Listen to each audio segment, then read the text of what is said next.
నమస్తే అండి. చెప్పండి అమ్మా, మీరు ఇక్కడికి జవహర్ నగర్ పోలీస్ స్టేషన్కి రావడానికి గల కారణం ఏంది? ఎవరి మీద ఫిర్యాదు చేశారు? డాక్టర్ అంబేద్కర్‌ని కొంచెం తిట్టడం జరిగింది. వల్గర్‌గా మాట్లాడడం జరిగింది. సో, వాడు అఘోర అనటోడు డాక్టర్ అంబేద్కర్‌ని తిట్టాల్సినంత అవసరం ఏమొచ్చింది? గత కొన్ని రోజులుగా ఇదిగోండి ఒకసారి రికార్డింగ్ వినండి.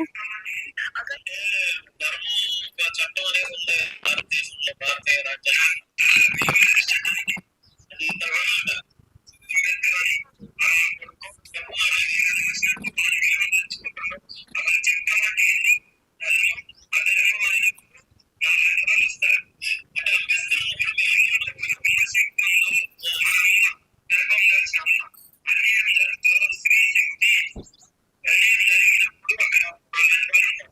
చూసారు కదండీ డాక్టర్ అంబేద్కర్‌ని నా కొడకా అదని మాట్లాడుతున్నాడు. అరే! ఈ సమాజంలో ఇప్పుడు మేము ఉన్నాము. మేము ఈ సిట్యుయేషన్‌లో ఉన్నాము. మేము చదువుకుంటున్నాము. ఇప్పుడు పెద్ద పెద్ద మీడియా వాళ్ళైతేనేమి, పెద్ద పెద్ద పోలీసులు అయితేనేమి, ఎవరైతేనేమి గానీ ఇప్పుడు చదువుకొని ఒక స్థాయిలో, ఒక రేంజ్‌లో ఉన్నారంటే డాక్టర్ అంబేద్కర్ గారి వల్లనే ఉన్నాంరా మేమందరము.